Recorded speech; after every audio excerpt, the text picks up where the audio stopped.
Ross Twaddle, baby! Ross Twaddle, baby! Ross Twaddle, baby! Ross Twaddle, baby! WTF!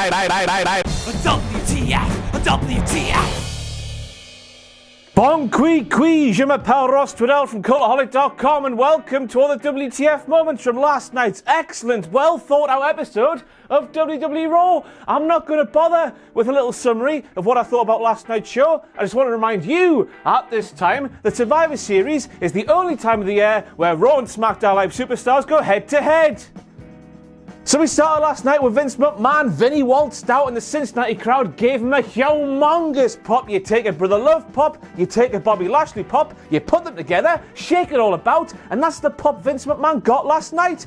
Cincinnati, why? That's like rewarding a very bad boy at school with endless amounts of treats every single time he does something bad. Crowds around the world, I think they're in London next week. London next week, if Vince McMahon appears, boo that bastard, he might pull his finger out of his massive arsehole and give us a show we actually want to watch. Welcome everyone to Monday Night Raw! This one will be for the ages! This will be a Raw no one will ever forget! You can say that again, you tit. Oh my god, what is Roman Reigns doing in the Raw zone? He's a SmackDown Live superstar. He shouldn't be at work until Tuesday. Now, of course, Roman is a big dog who went on Twitter over the weekend and said, WWE, I am going to come to Monday Night Raw. And then WWE, in riposte, said, Roman, don't you dare come to Monday Night Raw, large canine. I will put you on the naughty step, you bad man. But he came anyway, and not only that, but the people in charge of Monday Night Raw gave the big dog an entrance like a proper superstar who they actually want to be there. Don't you dare come here, Roman. Oh no, there's Roman and Gorilla. He's walking towards the stage. Somebody stop him. Oh, we better give him a proper entrance. Now, as we all know, WWE is simulated combat presented as if it was real. So if that was real, Roman getting an entrance like that wouldn't happen, would it? It just takes you right out of the moment, doesn't it? Maggle, maggle, maggle, maggle, maggle, maggle, maggle, maggle, maggle, maggle, maggle. Now we've all been there, haven't we, fellas? We do the sex, we produce the sex, our eyes are crossed, we're very sweaty, we don't know what day it is. Now that has to explain why Maggle Cole, mere seconds after blarting his massive doggy-shaped load when he screamed the big dog for the first time in a few weeks, called Monday Night Raw Monday Night Yard. I mean, that could be true, or he might just be really bad at his job. Oh my god, then Daniel Bryan came out, and I know what you're thinking at home. Ross, he's a SmackDown Live superstar. He's supposed to be at work on Tuesday, just like Roman Reigns is. But there he is on Monday. Yowie wowie. It's absolute anarchy, everybody. It's pandemonium. The inmates are running the asylum and they cannot be contained. Whoa! Is everybody who works for WWE suddenly colourblind because all of these blue lads are on the red bit for some reason? Now, of course, we shouldn't be surprised because that show we watched last night is called Monday Night Raw. Raw by name, raw by nature, for about the third time since 2005. So raw. Spank my arse, call me Gertrude, ride me like a baseball bat straight to the moon and back down to earth again. Kofi Kingston, the WWE champion, a third SmackDown Live superstar who should be at work on Tuesday but turned up to Raw on Monday. He appeared as well. I just don't know what to say anymore because surely when a third SmackDown Live superstar appears on Monday Night Raw, that can't be a WTF moment because it's clear the SmackDown bus went to Raw. Who was driving the SmackDown bus? And why are they blind? I had an epiphany! Welcome everyone to the Wildcard rule. That's right, everybody. Vince McMahon is a massive monkey because Vinny see, Vinny do, Vinny whiz all over you. Vinny sees no less than 3 SmackDown Live superstars in front of his very eyes on Monday Night Raw and comes up with the Wildcard rule. The rule that will allow 3 superstars from SmackDown to appear on Raw any week and 3 superstars from Raw to appear on SmackDown any week. It's bloody revolutionary. Just look at how the Dean Ambrose character was booked from week to week to week towards the end of last year. The opening segment to last night's Raw perfectly surmised how the creative process, it seems, works in WWE today. It's just made up from week to week to week. It doesn't have a clear direction. It's made up on a whim. It doesn't make sense. It's disjointed. And it seems that those manatees, or whatever those big grey things are, Superstar, who write Family Guy, are now also writing WWE. Because as we all know, everybody, it makes complete sense that when you hire 7 million wrestlers, you've got 3.5 million exclusive to Raw, you've got 3.5 million exclusive to SmackDown. You need to use a select group of superstars on both of those shows because you just don't have enough superstars to go around. I know what? I'm a carpenter. I work on thick and girthy wood every single day of the week. Because I work on thick and girthy wood every single day of the week, I bought myself 20 saws. But even though I've got 20 lovely saws, I'm going to use the same 3 saws every single time I go to work on that thick and girthy wood because I want them to die quickly and I don't know what I'm doing. What the hell's going on? And next up we have a WTF moment that was just too real for it not to be included in this video of WTF Moments. My man D. Bryce said, and I quote, "There is nothing about Monday Night Raw that is fun." Amen.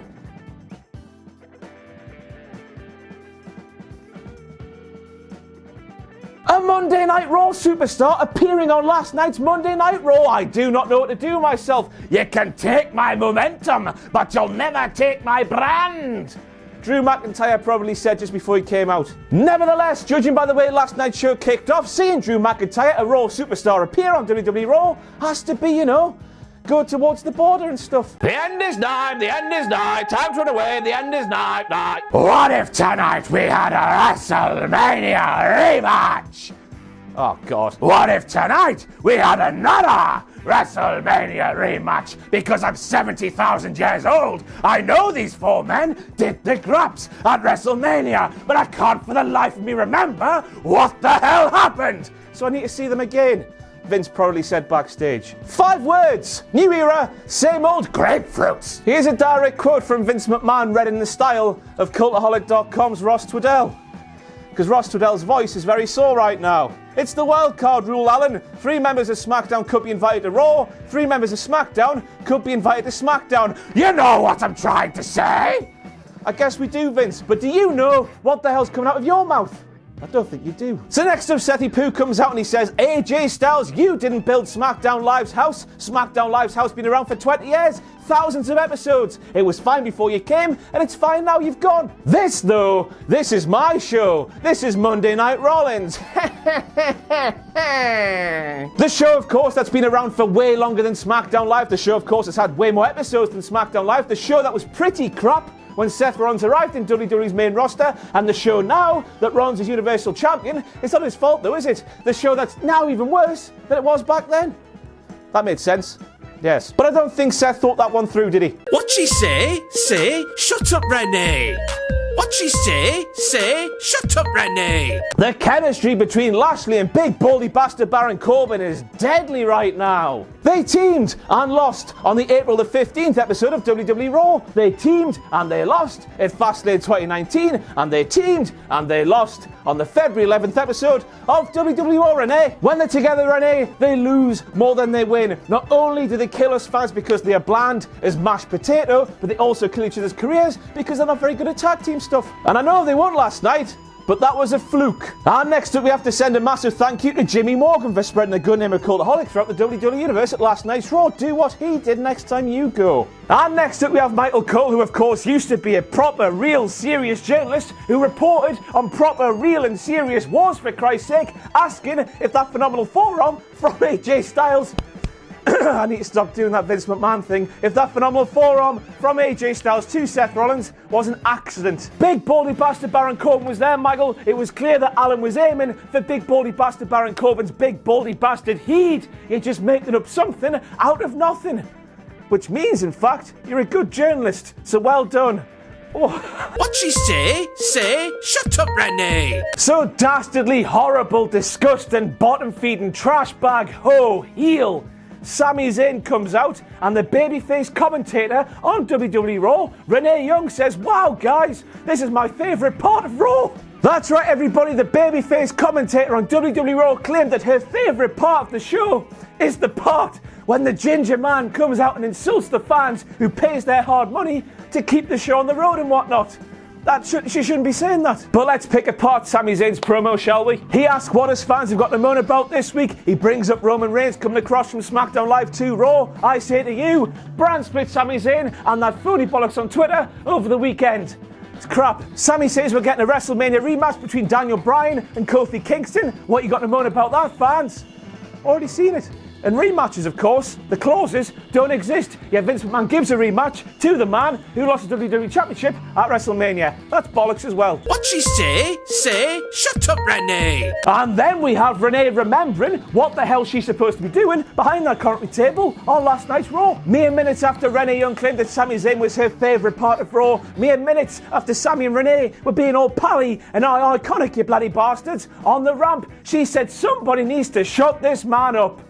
Make your mind up, pet. Now, to me, a man who knows absolutely nothing about lorries, that one on last night's Raw was making the beep beep reversing noise when it was going forward. So that's got to be weird. But then Sami Zayn was murdered right in the face in the back of a garbage truck, just like Braun Strowman was a couple of years ago, which means Sami will live in that garbage truck for the next week. He'll get out of that garbage truck into a new one, and that new garbage truck will drive all the way to London, England, where I think next week's Raw is, and Sami will get out, his clothes completely clean, and he'll scare the Miz, because that's what WWE told us when a man is murdered in the back of a garbage truck.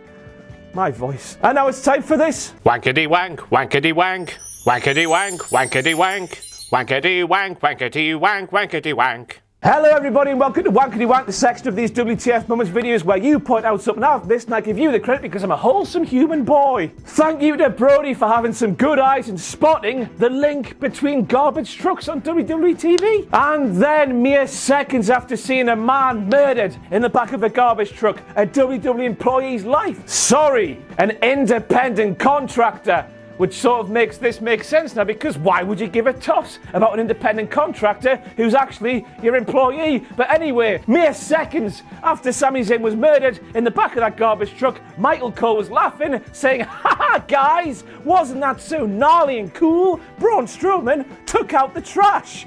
My voice.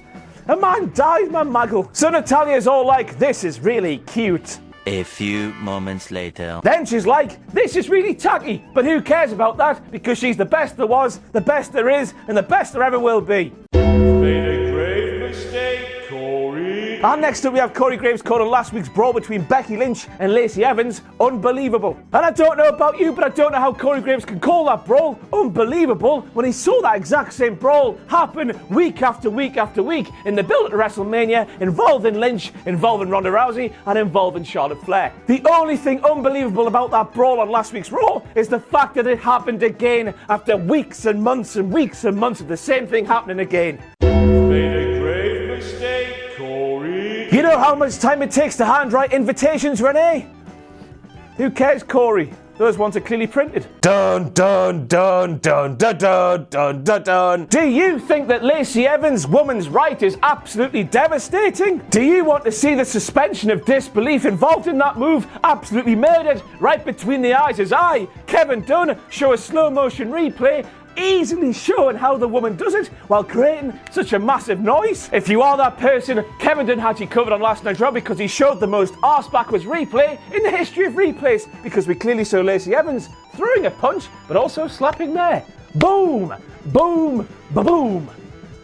Nice one, Kevin. Go back and watch that Lacey Evans promo from last night's Raw and look in the background at that man with all the candy floss floating, gliding, slipping his way down the stairs like a gazelle, a noble gazelle on ice. It was incredible, so ballsy, but easily the best thing we've seen on WWE Raw this year, hands down. Made a grave mistake, Corey. And here's a direct quote from Corey Graves to Renee Young from last night's Raw. "That's why you don't get paid to think, Renee."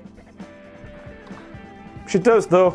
Let's move on. Rest in peace, Rambling Rabbit, who is now in the prop heaven with Mitch the Plant and Francesca's 1, 2, and 3, maybe 4, maybe 5, and maybe 6, I don't know. But of course, there was 3 actual massive WTF moments in the latest episode of the Firefly Funhouse. Funhouse.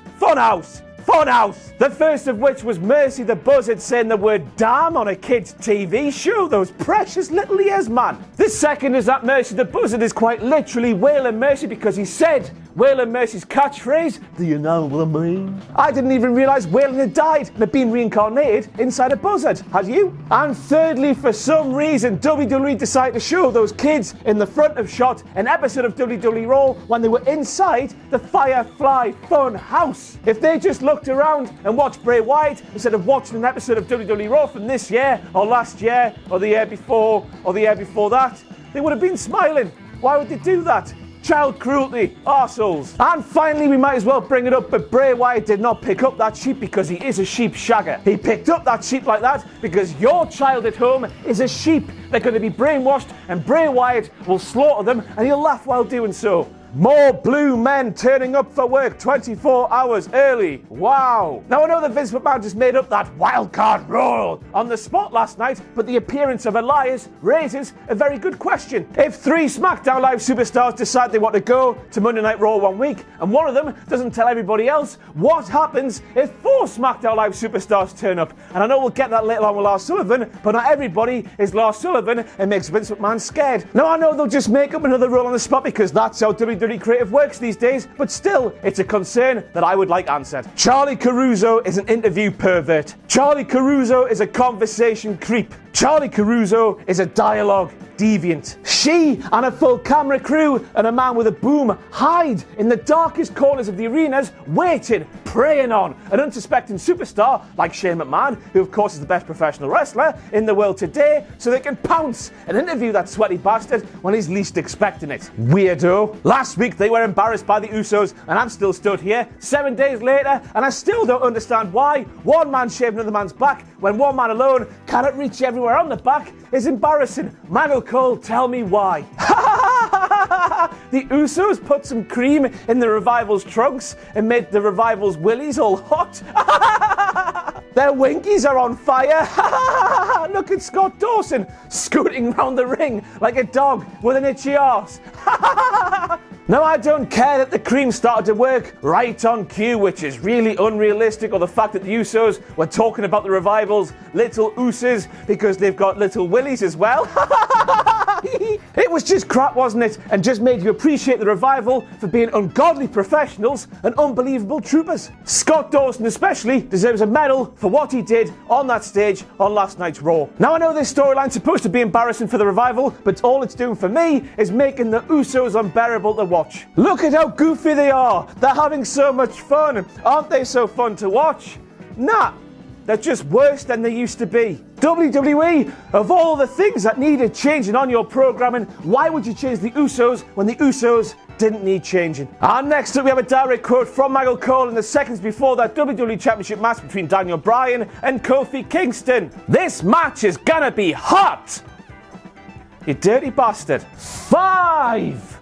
Lars got lost as well. WWE, end the brand split now. Release 6 of your 7 million contracted wrestlers, have one roster of unbelievable top tier talent, and just let the rest have a good life and whatnot. You've ruined the brand split now. Made a grave mistake, Corey. And we end with a grave mistake that saw Corey Graves say, live on last night's Raw, I've never seen fear in Vince McMahon's face. Bollocks! And that's it for all your WTF moments from last night's Raw. I've been Ross Bell from CultHolic.com. You've been a sexual wank for his own, and thank you very much for watching. I'm now going to bathe my voice in a bath. Thanks for watching. Let us know what you think in the comments below. You can follow us on Twitter at Cultaholic. You can find us on Facebook at facebook.com/Cultaholic. And if you enjoy what we do here at Cultaholic, you can play us to our Patreon page, patreon.com/Cultaholic. Hit subscribe and join us.